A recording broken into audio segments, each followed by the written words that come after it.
এই মানুষগুলি আপনারা আমাদেরই প্রিয়জন। সেই জায়গাটা থেকে আপনাদের কাছে বিনীত অনুরোধ করতে চাই, মাত্র 60 টাকা দিয়ে আমাদের একজনের একবেলার খাবারের দায়িত্ব নেবেন। প্রিয় শুভাকাঙ্ক্ষীগণ, আপনারা সকলে অবগত আছেন, দেশের রাস্তায় পড়ে থাকা অসুস্থ বৃদ্ধ-বৃদ্ধা, প্রতিবন্ধী শিশু ও মানসিক ভারসাম্যের পাগলি বোন যারা গর্ভধারণ অবস্থায় রাস্তায় দৌড়ঝাঁপ করে, সেই সকল মানুষদের, অসহায়, অসুস্থ, অজ্ঞাত, পরিচয়হীন, পরিচয় বলতে, ঠিকানা বলতে, আপনজন বলতে কেউ নাই, তাদেরই আশ্রয়কেন্দ্র, দেশের বৃহত্তম আশ্রয়কেন্দ্র child and old age care, যাদের পরিচর্যা দেখভালের দায়িত্ব আপনার এবং আমাদের সকলের। সেই জায়গাটা থেকে আপনারা সকলে জানেন যে এই অসহায় মানুষগুলার মৌলিক চাহিদার মধ্যে প্রথম মৌলিক চাহিদা হলো তাদের পেট ভরে খেতে দেওয়া। আপনারা যদি উল্লেখ করে রাখি, বর্তমানে আমার আশ্রয়ে 173 জন বৃদ্ধ-বৃদ্ধা, প্রতিবন্ধী শিশু ও মানসিক ভারসাম্যহীন বোনেরা রয়েছে। বৃদ্ধ বাবা আছে 58 জন, বৃদ্ধ মা আছে 75 জন, প্রতিবন্ধী শিশু আছে 33 জন এবং পাগলি বোন গর্ভধারণ অবস্থায় যারা দৌড়ঝাঁপ করতো তারা আছে 7 জন। এই অসহায় মানুষগুলোকে পরিচর্যা সেবা করার জন্য আমরা আছি 47 জন। মোট 220 জনের একটি বৃহত্তর পরিবার। এই বৃহত্তর পরিবারে প্রতি বেলায় 220 জন খাবার খায়। 3 বেলায় আমরা 660 জন মানুষের খাবারের ব্যবস্থা করতে হয়। আমাদের এই বৃহত্তর পরিবারের খাবারের একটা মৌলিক বড় চাহিদা পূরণে আমরা বর্তমানে হিমশিম খাচ্ছি।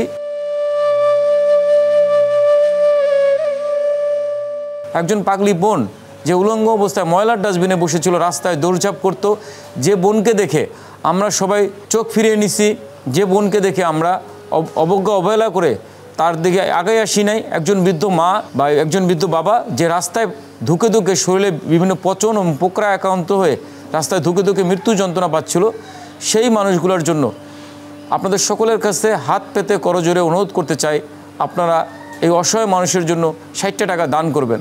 আপনারা যদি উল্লেখ করে রাখি, আমাদের একজন মানুষকে একবেলা খেতে আপনারা যদি খাবার ব্যবস্থা করে দেন সেক্ষেত্রে 60 টাকা প্রয়োজন। আমরা যদি খাবারের ব্যবস্থা করি সেক্ষেত্রে মাত্র 45 টাকা প্রয়োজন।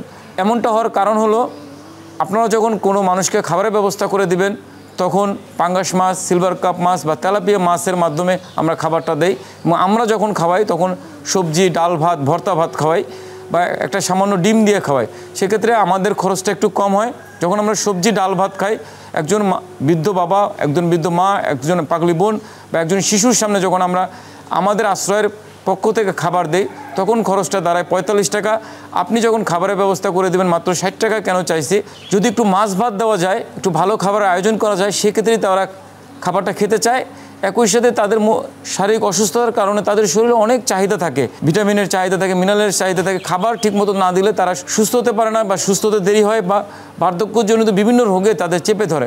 সেই জায়গাটাতে আমি মনে করি সকল চাহিদার ঊর্ধ্বে এসে আমাদের এই বৃদ্ধ বাবাদের খাবারের চাহিদা আমাদের পূরণ করা অতীব গুরুত্বপূর্ণ এবং জরুরি।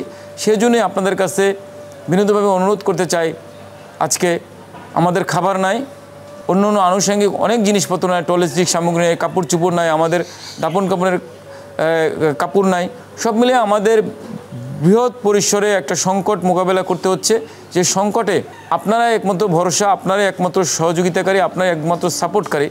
আপনারা সকলেই জানেন যে এই দীর্ঘ 11 বছর প্রতিষ্ঠান চলমান, এই চলমানে আপনাদের দান, সাপোর্ট, সহযোগিতার মাধ্যমে এই প্রতিষ্ঠান এতদিন এই পর্যন্ত চলে আসছে এবং আগামী দিনগুলো আপনারাই একমাত্র ভরসা। সেই জায়গাটাতে আজকে বিনীত অনুরোধ করতে চাই, তেলাপিয়া মাছ দিয়ে, পাঙ্গাস মাছ দিয়ে, সিলভার কাপ মাছ দিয়ে পেট ভরে খেতে পারি, সাথে 10 টাকার ডাইলের ব্যবস্থা করতে পারি, সেই ব্যবস্থাটুকু আপনারা সকলে করে দেবেন। এই মানুষগুলি আপনারা আমাদেরই প্রিয়জন। সেই জায়গাটা থেকে আপনাদের কাছে বিনীত অনুরোধ করতে চাই, মাত্র 60 টাকা দিয়ে আমাদের একজনের একবেলার খাবারের দায়িত্ব নেবেন।